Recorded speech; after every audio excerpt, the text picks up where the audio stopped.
Horizonte Medio, iconografía, estado y pastoreo. Jorge Flores Ochoa.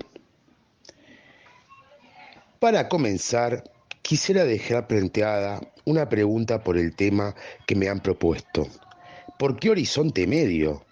Pues la mayor parte de los que vienen al Cusco están interesados por lo del Inca, lo que un poco apabulla a ratos.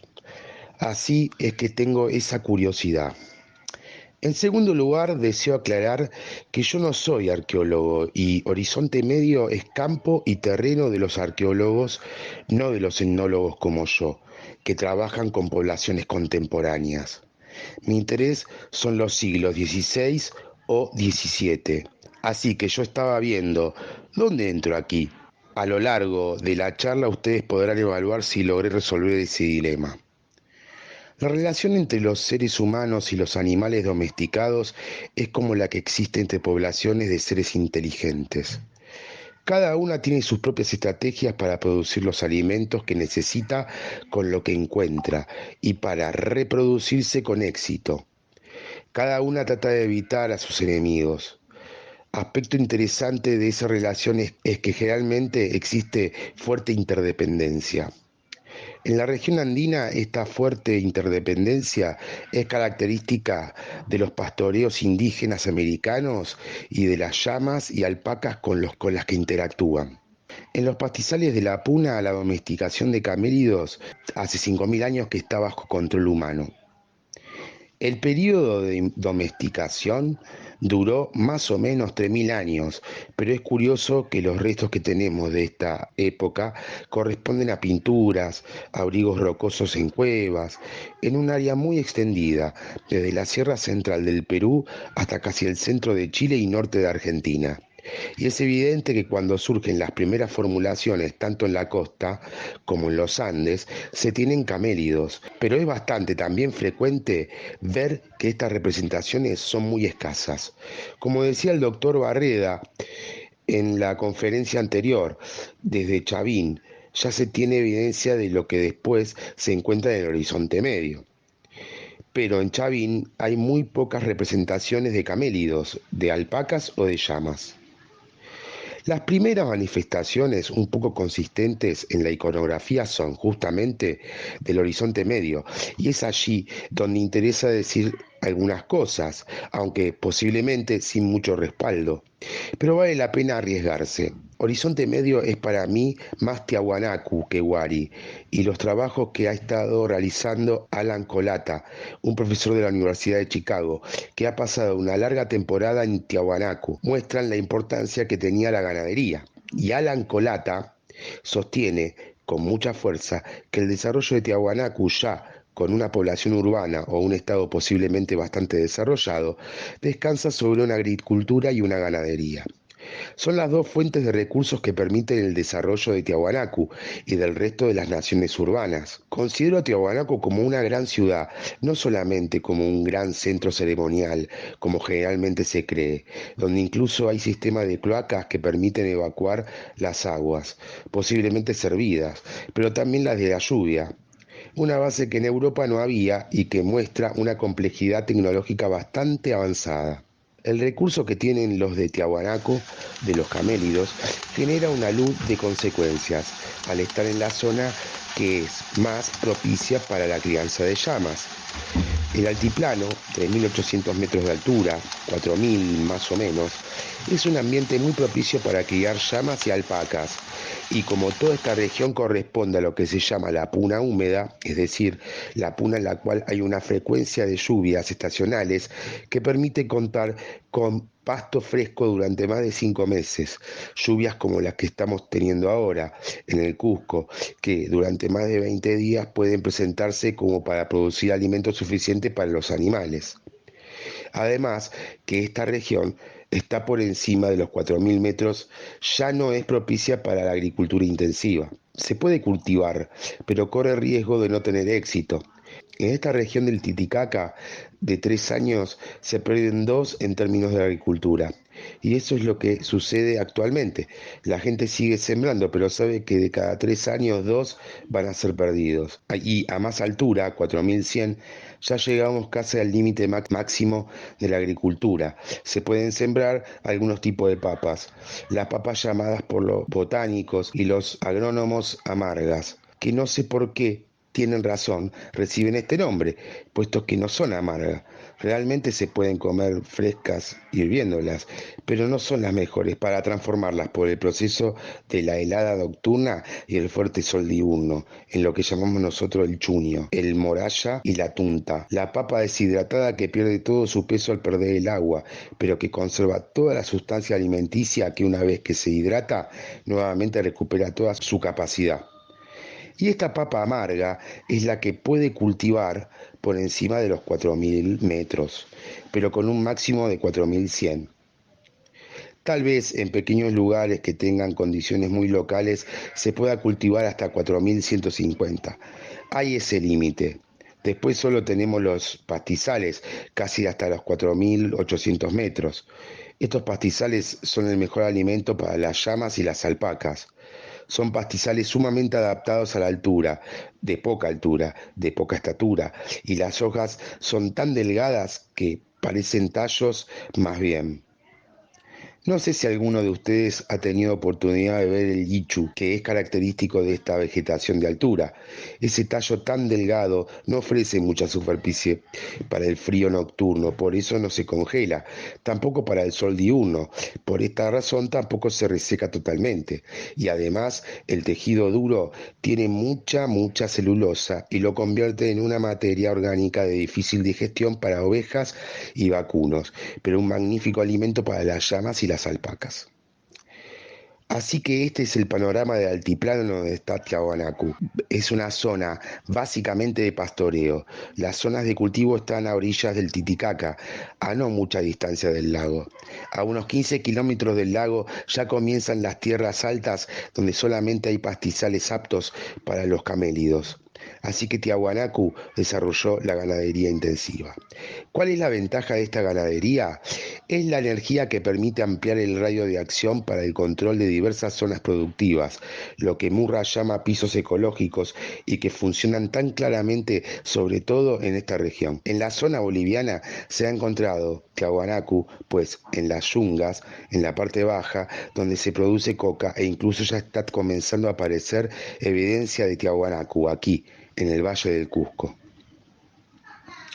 La manera de ver la arqueología costeña está cambiando en ese sentido y no hay ninguna dificultad para aceptar que ya en el mismo valle de Huascarán, donde está la ciudad, hay algunos cerros donde se encuentra cerámica Tiahuanacu.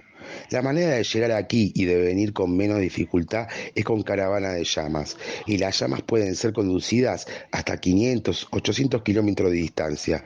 Por supuesto que son 2 meses de viaje, más o menos, pero no hay ninguna dificultad para comprobar que los llameros pueden viajar a distancias tan lejanas. Evidencias modernas muestran que, por ejemplo, en el lago Titicaca pueden ir llameros hasta la costa sur del Perú y están a nada más que a 400 kilómetros de distancia, en jornadas que duran 30 o 40 días, y van con 80, 90 llamas cargadas con carne deshidratada, charqui, tejidos o con animales que van a ser sacrificados. Bajan a los valles costeños, entran en contacto con la gente agrícola, intercambian los productos que tienen y luego cargados con maíz y con otros productos como manzanas o duraznos que usan para trocar en la sierra intermedia por papas regresan a sus lugares de vida. Entonces, un viaje que dura casi 3 meses puede cubrir tranquilamente unos 900 kilómetros. Así que es muy fácil suponer que en Tiahuanacu ocurría lo mismo. Iban a las yungas, venían por los valles interandinos. La ocupación tiahuanaco en la zona sur del Perú, como en la Moquegua, es evidente y hoy en día se encuentra mucha evidencia tiahuanaco. En el norte chileno, en Arica, se han encontrado tiahuanacu desde siempre, o sea que tiahuanacu podía crecer espacialmente y controlar muchos pisos ecológicos debido a la presencia de llamas. Esta característica de usar llamas lo toma Wari también, y aquí surge esa pequeña discusión de arqueólogos peruanos en el cual yo no intervengo mayormente, pero me atrevo a decir también mi opinión, que va contra el nacionalismo de los ayacuyanos, para quienes todo es Wari, porque considero que Wari no es sino una invasión de Tiahuanacu.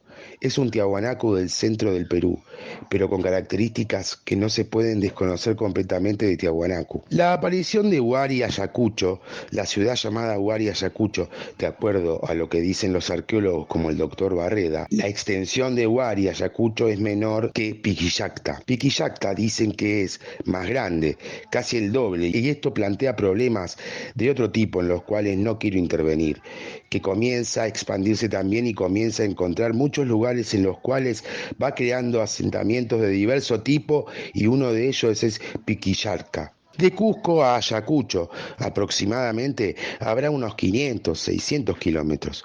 Los caminos de llamas son un poco más rectos que los caminos carreteros contemporáneos, así que las distancias son menores. Y tomando en cuenta lo que indican arqueólogos como Isbel del crecimiento de Huari y la decadencia de Huari, es bastante sugerente encontrar que Huari creció tanto que en un momento determinado energéticamente era más costoso seguir manteniendo a Huari llevando recursos de afuera que creando nuevos centros como Piquillacta. Lejos, y por esa razón se rompió la relación y Huari Ayacucho decayó. Y esto es fácil de comprender porque Huari Ayacucho está en una región de pocos recursos. Hoy en día es una de las zonas de la sierra más seca. Como llueve menos, la agricultura de secano es menos factible y la del riego es también muy poco desarrollada, por consiguiente, es entendible que una ciudad enclavada en una zona pobre tuviera que decaer por esta razón y que Piquillacta, tal vez otros lugares más al norte, pudieran haberse desarrollado. Pero lo que quiero resaltar es que esta expansión y esta comunicación, esta posibilidad de que Huari y Ayacucho haya estado explotando recursos diferentes, ha sido posible por la existencia de rebaños de llamas. A veces se me antoja decir que las llamas eran el petróleo de la época, eran la energía para el transporte y en consecuencia con esa energía podían expandirse. Si bien las llamas cargan poco, 100 llamas son bastante y son animales tan fáciles de conducir, tan fáciles de manejar, que no requieren la tecnología de la fuerza para poderosas conducir y esto sirve muchísimo. Las comparaciones con las sociedades modernas que tienen llamas y alpacas. Y esto se refleja en la iconografía. Hasta Wari la representación abundante, detallada y hasta artística de la llama casi no existe. Es a partir del Horizonte Medio que se ve la importancia que comienzan a adquirir estos animales para la economía y posiblemente para la organización estatal. Falta probar esto mucho más, con datos concretos que tengan de trabajo que se hagan un poco más con esta mentalidad. El doctor Barreda decía, y esto es cierto porque hemos participado en algunos de estos trabajos, que cuando se hacían trabajos arqueológicos antes y se encontraban huesos de camélidos, se amontonaban o se tiraban. No se pensaba en la necesidad de estudiar los huesos en relación al contexto en que se estaban trabajando. Esto evidentemente es una culpa que tenemos y que todavía tenemos muy pocos arqueólogos interesados en trabajar en procesos de domesticación de llamas y alpacas. Hay varias propuestas, pero son de las pocas personas que han trabajado en este terreno y cuando se excavan sitios arqueológicos más o menos del Horizonte Medio, del Inca o tardío, todavía el estudio de los huesos viene a ser algo que no interesa. Les voy a contar algo relacionado con el Horizonte Medio. En Moquegua existe un proyecto que se llama Constituyú, en el que se viene trabajando hace varios años. Han hecho varias publicaciones y es la zona ya costeña, típica del sur peruano, donde no llueve nunca. La agricultura es solamente con ríos que bajan de la sierra, que aumenta su caudal en la época de lluvias y lo disminuyen en épocas de seca. Pero con esta agua se logra producir una agricultura bastante productiva. En un sitio llamado Omate, en el valle de Moquegua, excavaron una serie de habitaciones y encontraron enterramientos de llamas. Eran enterramientos deliberados de llamas completas, no degolladas, las enterraron vivas, pero como el clima es tan seco, estas llamas conservaban toda la sustancia orgánica, incluyendo, por supuesto, el cuero con la piel. Estos arqueólogos encontraron 20 o 30 de estas llamas y las guardaron, pero no le dedicaron ni un momento de interés, ni en los informes que tienen hace mención a las llamas. Uno lee los informes y no existen llamas. Felizmente, una arqueóloga que sí está interesada en alpacas y llamas, las comenzó a estudiar y encontró cosas de lo más interesantes, incluso para proyectos modernos de desarrollo. Encontró que estas llamas tenían la fibra mucho más fina que las llamas modernas y que la finura de la fibra era casi igual que la de la alpaca en términos de micrones. Evidentemente, esta raza de llama ha desaparecido. Hoy en día no existe. Un poco es producto de la invasión europea española que también afectó a las poblaciones de llamas. Las llamas que existen hoy en día tienen una fibra gruesa, un poco dura y que no es tan apta para la textilería, pero estas llamas sí eran finas, de una finura realmente excepcional, y ella se ha puesto a pensar en la posibilidad de ubicar en los rebaños modernos llamas que tengan los genes que estuvieron en estas mismas llamas y que luego comenzaron un proceso de selección para recuperar esta raza que ha desaparecido. Esto es un proyecto, pero quiero mostrar esta falta de interés y de atención a los camélidos en los contextos arqueológicos. Y evidentemente estas llamas encontradas en Moquegua no son llamas moqueguanas, porque Moquegua está a nivel del mar, son las que venían de la sierra y posiblemente de la zona del altiplano Tiahuanacu, porque Omate es un sitio Tiahuanacu en la costa, y eran llamas que habían sufrido procesos de selección para obtener esa categoría tan fina de fibra. Además tenían una talla más grande. Por esta razón, en el Horizonte Medio creo que un aspecto importante que se debe tomar en cuenta es el del pastoreo y el de la utilización de los rebaños. ¿Por qué se expande Tiahuanacu? Porque está en la región de mayor concentración de camélidos. ¿Por qué logra expandirse Huari Ayacuchano? Porque está cerca de una región también apta para la crianza de llamas. El sur de Ayacucho y el departamento de Huancavelica, que está junto a lo que es la sierra del sur de Ayacucho, eso es otro altiplano bastante grande y que tiene una concentración también de llamas hasta hoy en día. Y ahí está una laguna que tiene importancia mítica, la laguna de Choclo Cocha, que según varios documentos del siglo XVI, considerado el lugar de donde salieron los llamados chancas.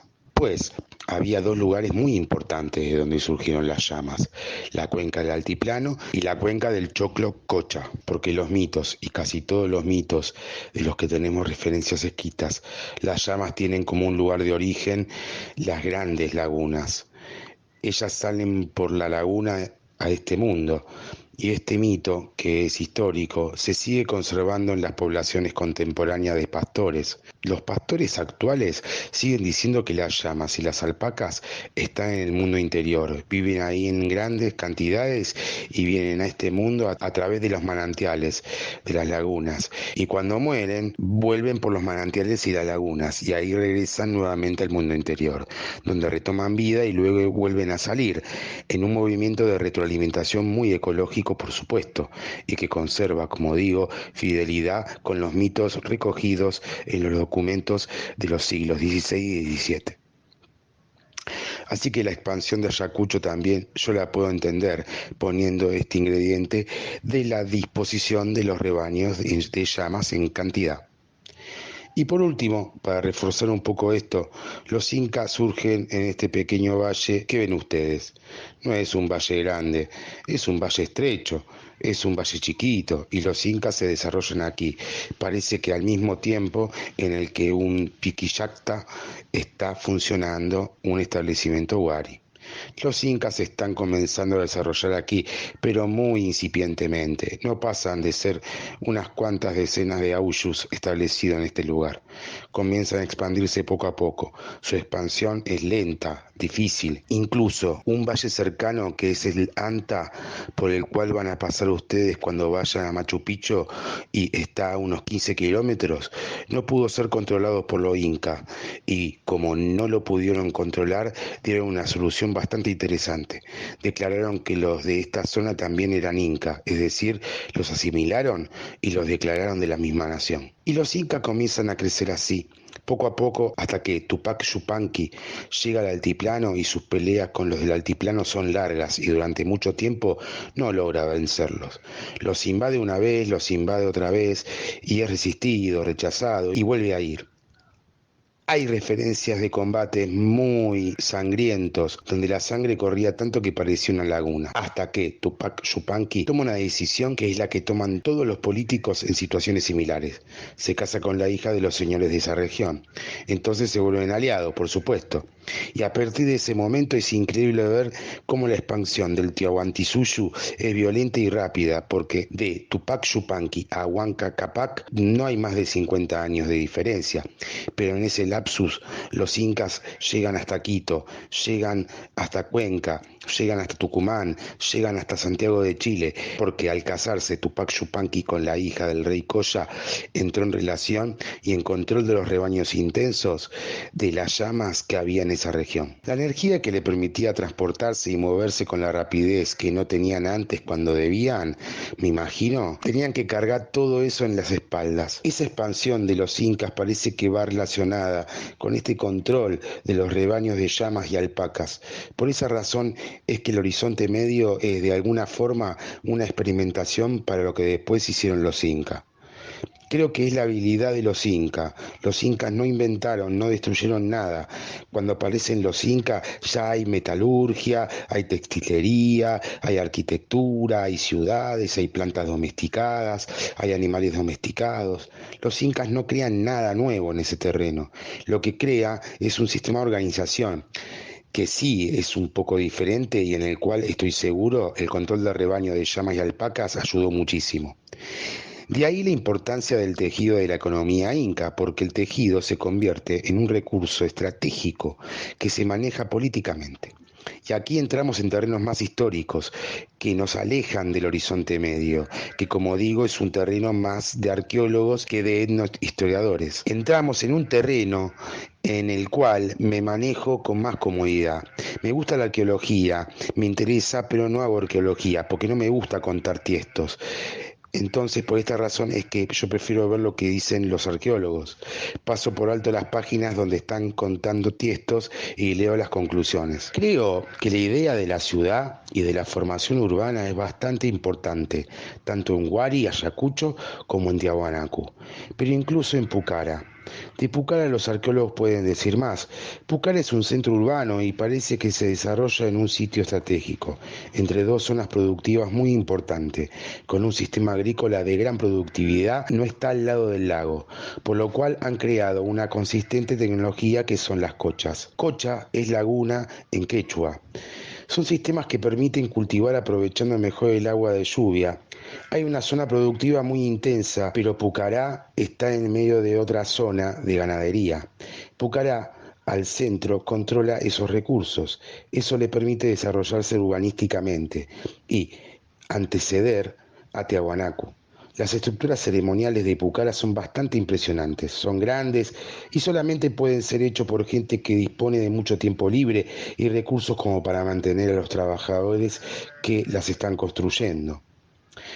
Además se han encontrado un sinnúmero de viviendas, pero como parte de la arqueología peruana está supeditada a los intereses del turismo, esa zona de Pucara se ha trabajado como parte de un plan de desarrollo turístico y solo se han trabajado las partes arquitectónicas importantes que pueden atraer al turismo y no se ha excavado las habitaciones de gente común y corriente. Igual ocurrió en Tiahuanacu, donde el sector de viviendas de gente común no se excava, es una arqueología aristocrática. Hay otro tema que es importante, que es el tema del abono.